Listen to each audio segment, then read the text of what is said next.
그들을 간곡한 말로 위로하였더라. 아멘. 얼마 전에 인터넷으로 기사를 하나 보게 되었습니다.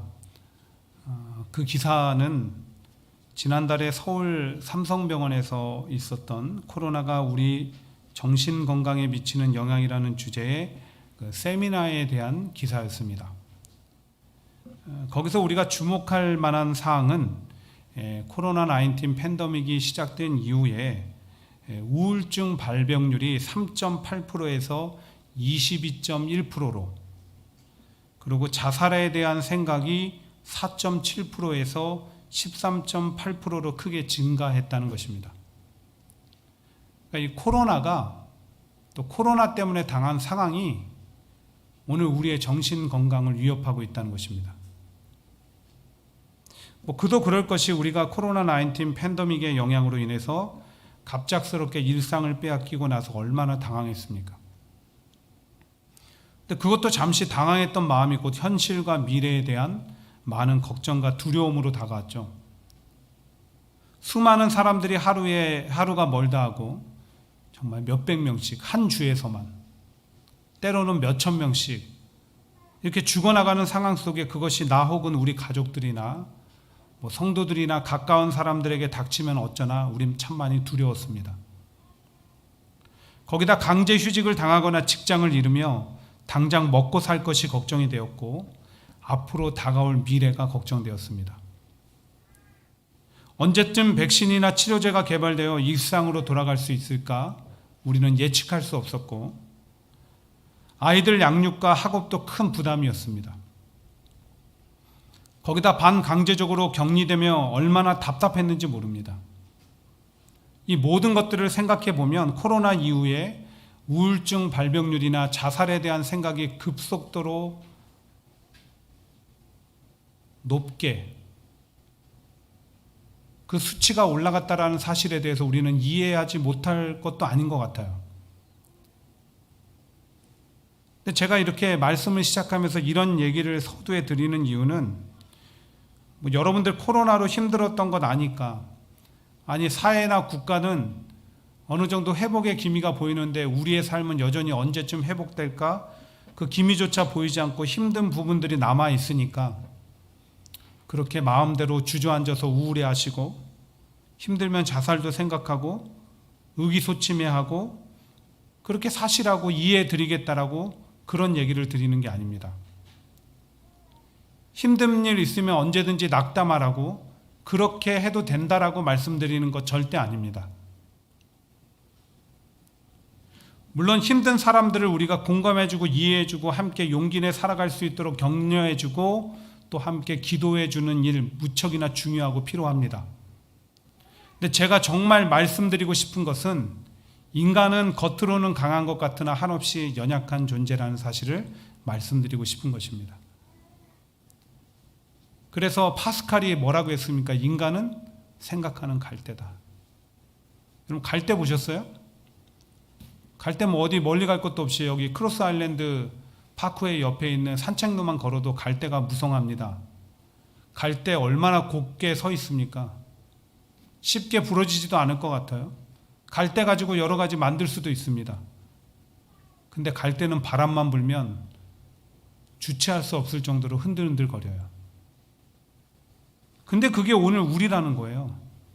겉으로는 한없이 곧게, 때로는 바르게, 강직하게 서 있는 것 같지만 우리는 연약하고 그 연약함의 모습들을 삶의 곳곳에서 보이면서 살아가고 있다는 것입니다.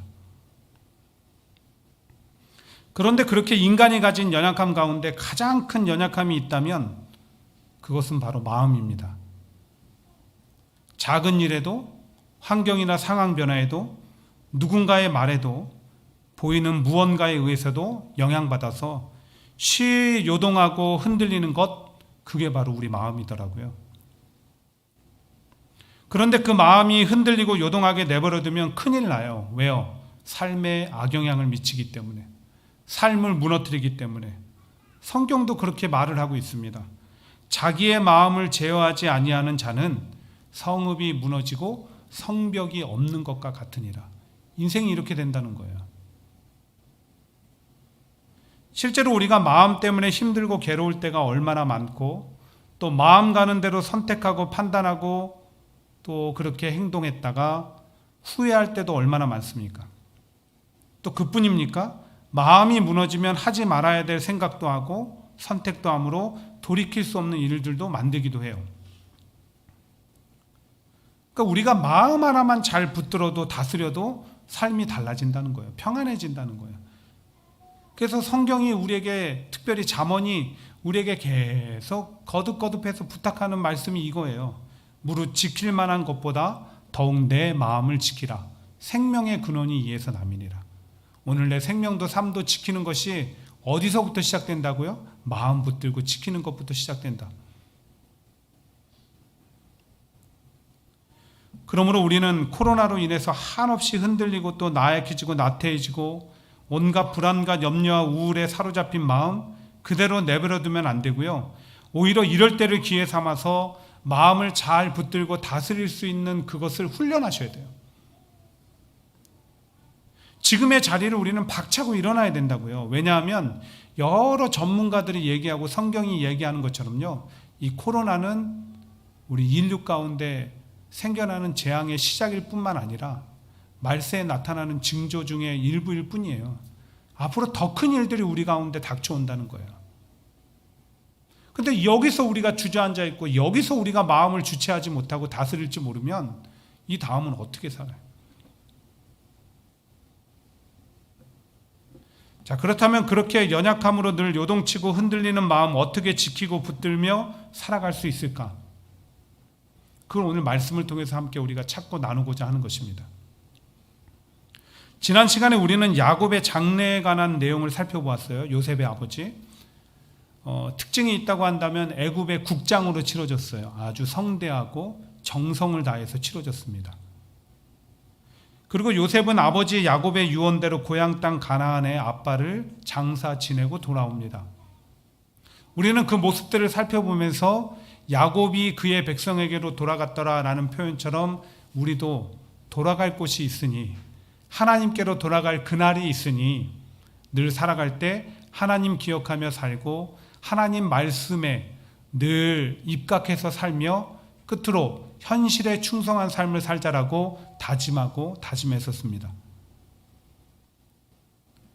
어쨌든 그렇게 아버지 장례를 다 마치고 모두가 일상으로 돌아왔는데 갑자기 요셉의 형들의 마음에 두려움이 엄습한 겁니다. 도대체 왜 무엇 때문에 두려움을 갖게 되었을까? 본문 15절이 설명해주고 있어요. 요셉의 형제들이 그들의 아버지가 죽었음을 보고 말하되 요셉이 혹시 우리를 미워하여 우리가 그에게 행한 모든 악을 다 갚지는 아니할까 하고. 여러분 기억하십니까? 요셉의 나이 17살 때 형들은 하지 말아야 되는 일을 했어요. 그를 미워하며 죽이려고 했죠. 근데 장자 맏형인 누우벤이 중재해서 죽이지 말자 얘기했어요. 그래서 어떻게 합니까? 노예로 팔아버리죠. 17살에. 그때부터 혹독한 노예의 삶을 13년 동안 살게 되는 거예요. 그리고 다시 세월이 흘러서 요셉의 나이가 39이 되었을 때 형들을 다시 만납니다. 완전히 신분이 바뀌었죠. 상황이 역전됐어요. 그 요셉이 형들의 지난날의 과오를 다 용서합니다. 근데 형들은 아마도 요셉의 용서를 진심으로 받아들이지 못했던 것 같아요. 아버지 야곱 때문에 요셉이 형들을 용서하는 척 했다라고 생각했나 봐요. 근데 이제 아버지가 돌아가셨잖아요. 요셉이 자신들의 죄를 물어서 반드시 복수할 것이다라고 생각하게 되었고 곧 큰 두려움에 휩싸이게 된 것입니다. 형들이 그때부터 그렇게 생각하고 나니까 마음이 요동을 치는 거예요. 두렵기도 하고 불안하고 염려돼서 잠도 안 오고 뭐 밥맛도 없었겠죠. 야, 이러다가는 우리가 요셉한테 복수당해서 죽기 전에 내 마음 괴로워서 죽겠다. 그래서 어떻게 합니까? 형들이 의논해서 요셉 앞으로 나와서 용서를 구하기 시작합니다. 근데 그 용서도 진실된 게 아니었어요. 거짓말을 했기 때문에. 뭐라고 거짓말을 할까요? 본문 16, 17절에 보시면 아버지가 돌아가시기 전에 생전에 말씀하시기를, 야, 너희들 요셉한테 가서 전하기를 꼭 너희들 죄를 용서하라고 그렇게 말씀했다고 그렇게 전해라 라고 하는 거예요. 근데 왜 이게 거짓말일까요? 우리가 말씀을 계속 살피면서 보았지만 야곱과 요셉은 보통 부자 사이가 아니에요. 얼마나 친밀하고 사랑이 가득한 관계였는지 모릅니다. 그러면 굳이 아버지가 그런 뜻이 있다고 한다면 요셉한테 직접 말하지, 뭐하러 형들의 입을 빌어요? 거짓말이라는 거야. 어쨌든 요셉의 형들은 용서를 구하는 것조차 참 비겁하고 찌질했어요. 그 모습을 보면서 요셉은 17절에 보니까 어떤 대답을 하기 전에 뭐라고 합니까? 울었대요. 물론 형들이 자신의 용서를 믿지 못하는 것에 대한 답답함과 안타까움이 있었을 거예요. 어떤 면에서는 야, 어쩜 저렇게 성숙해지지 못할까 하는 그런 마음에 좀 뭐라 그럴까? 안타까움? 뭐 그런 것도 있었겠죠. 형들 보면서. 하지만 우리는 그 눈물의 의미가 어떤 것인지는 몰라요. 왜? 성경이 말해주고 있지 않으니까. 그래서 우리가 이 말씀을 볼 때 주목할 것은 요셉이 운 게 아니에요. 그 다음에 요셉이 형들에게 먼저 했던 그 말에 주목할 필요가 있는 거예요. 뭐라고 얘기하고 있죠? 본문 19절이에요. 요셉이 그들에게 이르되 두려워하지 마소서, 내가 하나님을 대신하리이까. 그는 형들에게 두려워하지 말라고 하면서 자신이 누구의 통제 아래, 내 인생이 누구의 통치 아래 있다라고 얘기하는 거예요. 하나님의 통치 아래 있다. 곧 나를 믿지 못해 내 용서도 진정으로 받아들이기 힘들다면 하나님이라도 믿으십시오. 하나님이라도 믿으십시오. 하나님이 제게 그 마음을 주셨으니까요. 그렇게 얘기하는 거예요. 근데 우리가 이것을 들을 때, 그래, 요셉은 그런 남다른 믿음의 사람이지, 이렇게 하고 넘기면 안 돼요. 왜냐하면 처음 형들이 두려움에 휩싸일 때와 오늘 요셉이 이렇게 반응하는 것이 너무 대조가 되니까. 그런 점에서 우리 본문 15절을 한번 다시 볼게요. 요셉의 형제들이 그들의 아버지가 죽었음을 보고 말하되 요셉이 혹시 우리를 미워하여 우리가 그에게 행한 모든 악을 다 갚지나 아니할까 하고, 그들의 시선은 이 아버지로 대표되는 사람과 세상을 향해 있었고 그것들을 신뢰하며 산 거예요. 근데 그 신뢰의 대상이 사라져버리니까 두려움이 엄습한 거죠.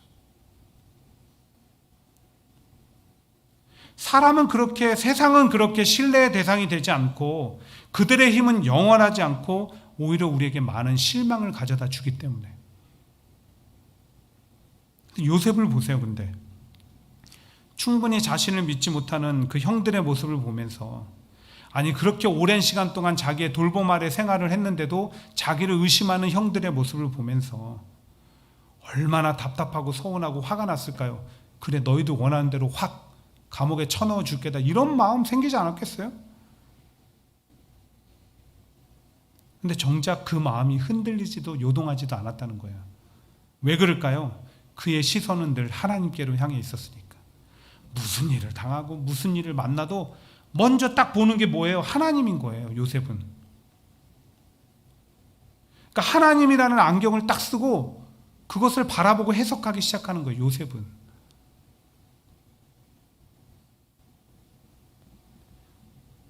곧 누구나 마음이 흔들리고 요동할 수 있는 상황에, 두려움과 염려와 걱정에 사로잡힐 수 있는 상황에, 분노와 자기 연민과 우울함에 빠질 수 있는 상황에 시선의 차이가 그 마음의 차이를 만들어줬다는 거예요. 사람과 세상을 바라보고 믿고 신뢰할 때는 흔들리고 요동할 수밖에 없었으나 하나님을 바라보고 믿고 신뢰할 때는 흔들리지도 요동하지도 않더라는 겁니다.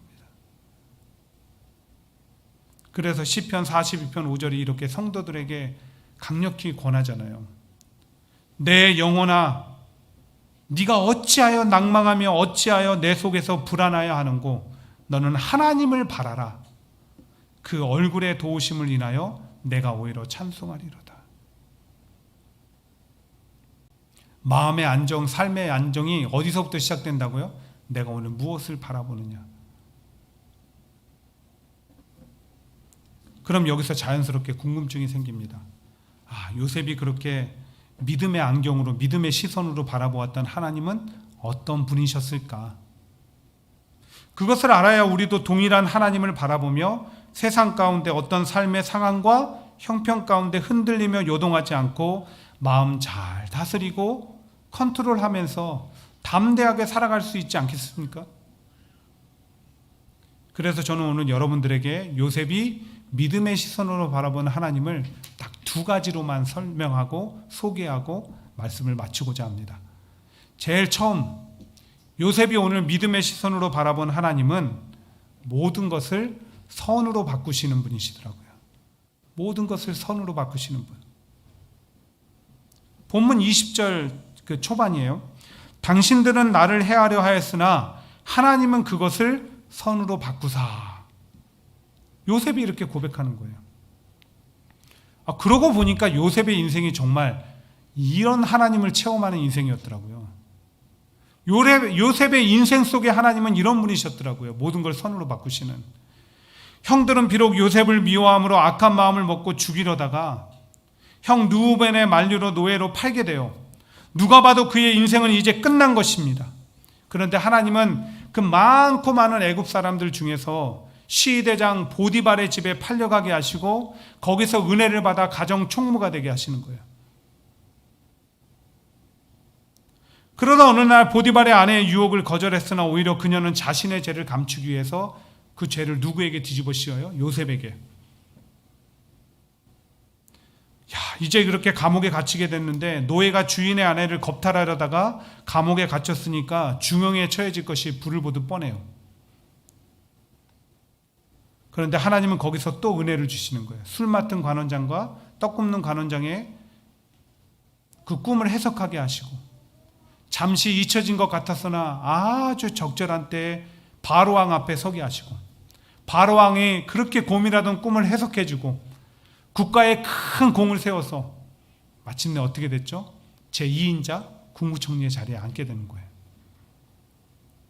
모든 것이 악한 사람들의 생각과 계획 그리고 그로 인해 당하는 고난이었으나 오히려 하나님은 때마다 시마다 그것을 선으로 바꾸사 은혜를 베풀어 주셨다는 거예요. 이게 요셉의 인생 속에 있었던 하나님. 근데 그게 요셉의 인생 속에서만 있었냐는 거예요. 아니잖아요. 성경에 얼마나 많은 사람들이 그 은혜를 동일하게 누렸습니까? 그 중에 대표적인 사람이 다니엘이죠. 다니엘 하면 딱 떠오르는 것이 사자굴 사건이에요.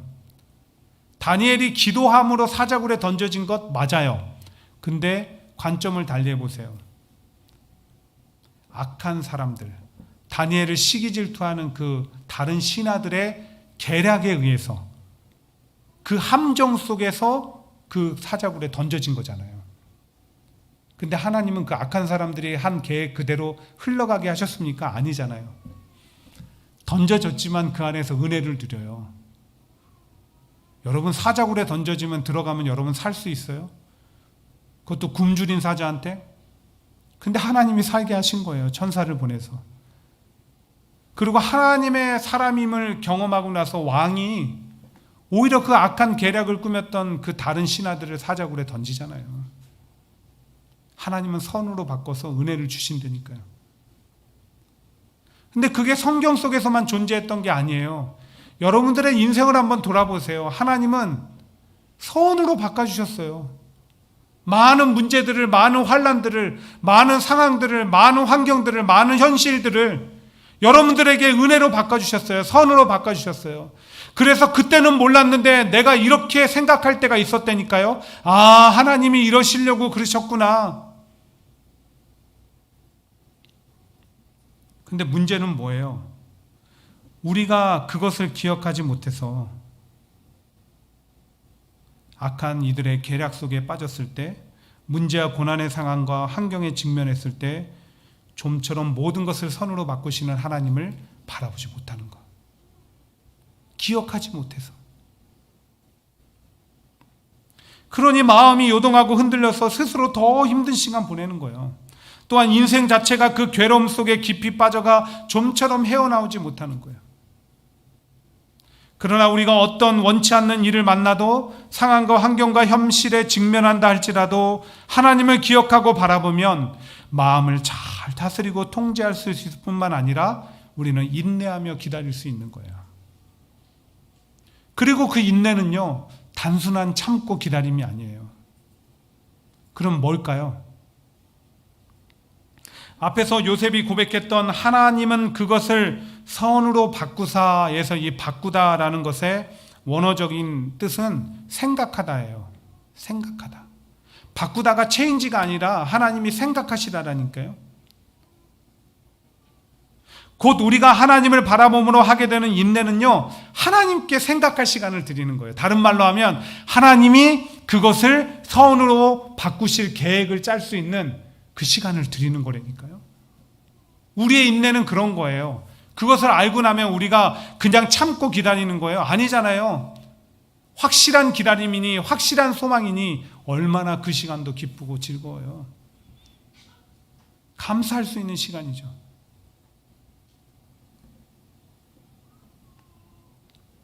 지난 화요일이었어요. 여기 앞에 반주하는 진희 자매가 저한테 전화 왔었어요. 하는 말이 아빠가 차를 도난당했대요. 아빠가 택시를 하시니까 차는 곧 생계수단이시거든요. 그 차도 얼마 뽑은 지 안 됐어요. 그러니까 아빠 자신도 얼마나 자기를 자책하고 마음이 괴롭고 힘들고 그것을 바라보는 자녀들이나 가족들 마음들도 얼마나 힘들겠어요. 잠깐 괜찮다고 생각하는데 그 사이에 누가 훔쳐서 달아나 버린 거예요. 작정하고 그랬으니 이걸 어떻게 찾아요? 근데 제가 그 이야기 들으면서 그 말 끝에 기도하자고 했어요. 기도하자. 근데 솔직히 얘기하면 저도 찾을 수 있을 거라는 기대를 가지고 기도하자고 했던 건 아니에요.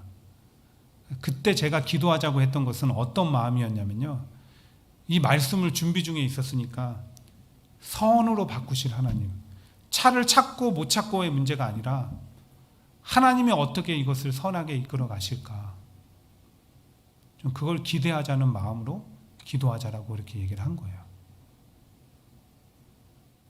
그 다음에 어떻게 됐을까 궁금하죠. 정확히 24시간 정도가 흐른 그 다음날 아침에 브루클린에서 차를 찾았다고 전화 왔습니다. 별로 놀랍지도 않으신가 봐요.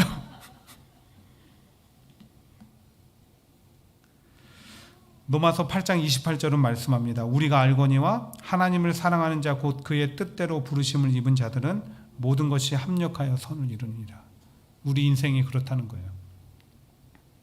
사랑하는 여러분, 하나님은 오늘 내 문제도 고난도 아픔도 슬픔도 원치 않는 상황과 현실과 환경도 내 힘으로 감당할 수 없는 악한 사람들도 모든 것도 바꿀 수 있는 전능하신 하나님이십니다. 좋으신 아버지예요.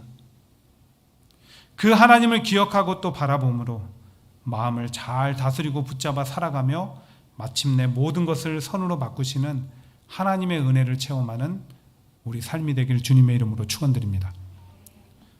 두 번째, 오늘 요셉이 믿음의 시선으로 바라본 하나님은 오늘도 나를 통해 일하시는 하나님, 오늘도 나를 통해 일하시는 하나님.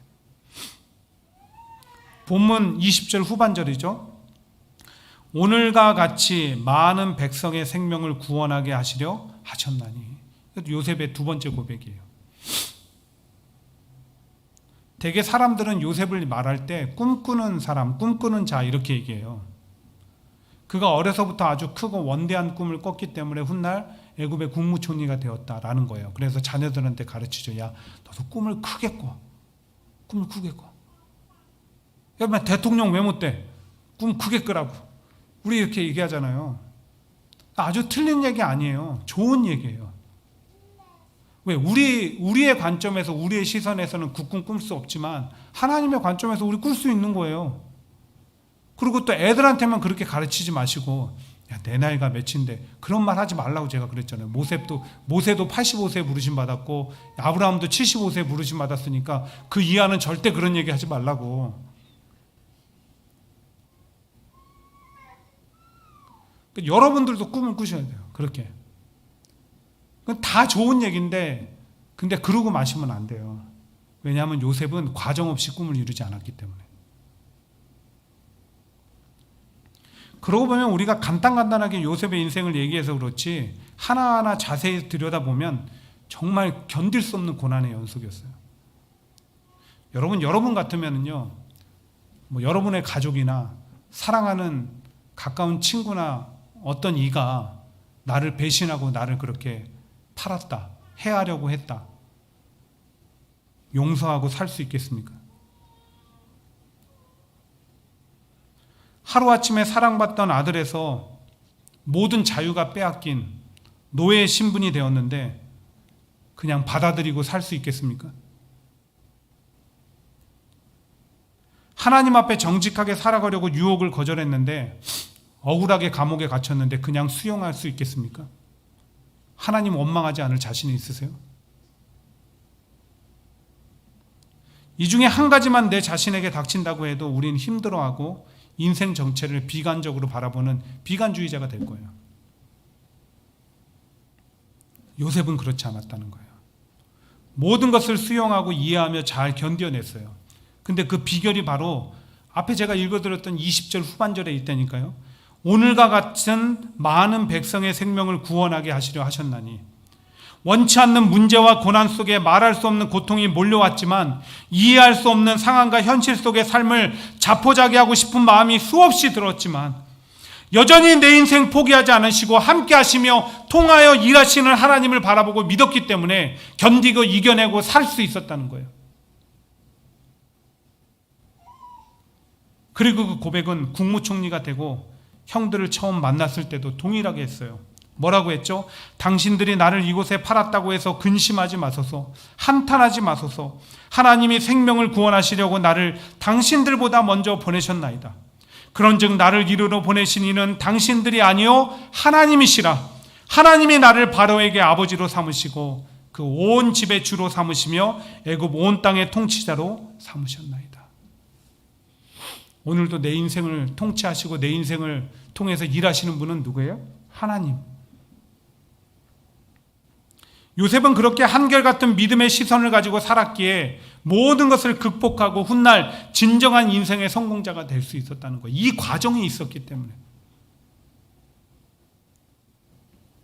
사실 우리가 삶을 살아갈 때 실제보다 더 어렵고 힘든 이유가 무엇입니까? 생각과 마음 때문에 그래요. 그런데 그 생각과 마음에 뭐가 있죠? 저 사람으로 인해서 세상의 힘과 권력에 의해서 눈앞의 환경과 상황으로 인해서 내 인생이 좌지우지되고 미래가 결정된다라는 믿음이 있기 때문에, 그 잘못된 믿음 때문에 내 마음과 생각이 더 힘든 거 아니에요? 그 믿음을 하나님께로 옮기지 않으면, 그 시선을 돌려서 하나님을 바라보지 않으면 우린 평생 불안해하고 우울해하고 힘들어하게 하면서 살 수밖에 없는 거예요. 그러나 요셉처럼 하나님 바라보되 늘 그분께서 내 인생을, 우리 가정을, 기업을 통치하며 붙들고 통하여 일하고 계신다는 믿음을 가지고 있으면 어떤 경우에도 불안하지 않고 힘들어하지 않고 마음이 평안하고 또 견디며 인내하며 승리할 수 있는 삶을 살아갈 수 있는 거예요.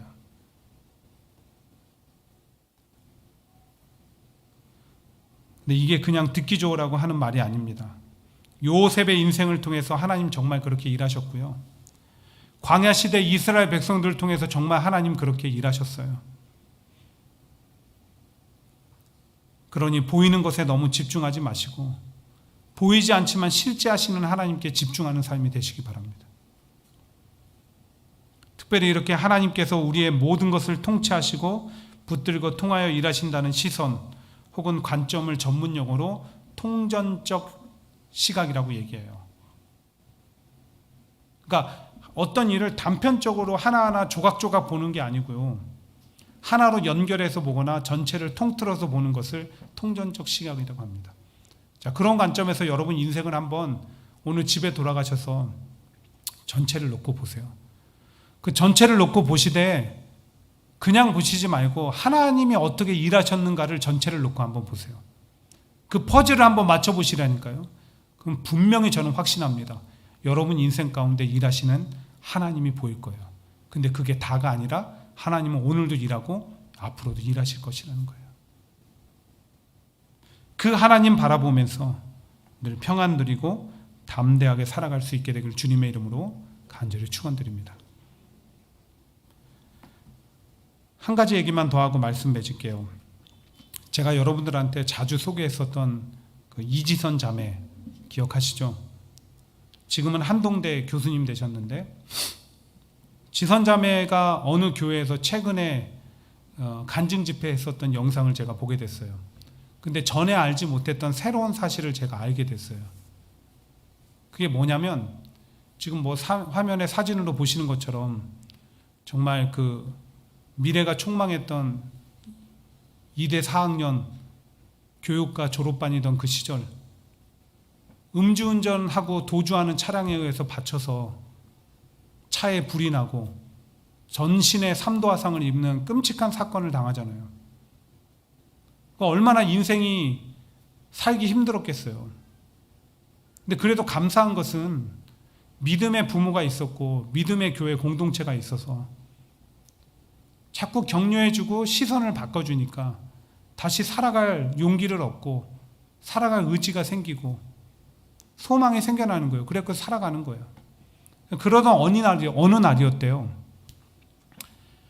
이제 몇 차례 피부 이식 수술을 받았잖아요. 새로운 피부를 이식 수술 받았는데 그게 몇 차 때인지는 정확히 기억은 안 나는데 피부 이식 수술을 받고 의사가 이제 확인하려고 들어와서 이렇게 보면서 이렇게 얘기하는 거예요. 수술 참 잘 됐다. 수술 너무나 잘 됐다. 근데 이거보다 더 나아질 거라고 기대하지 말아라.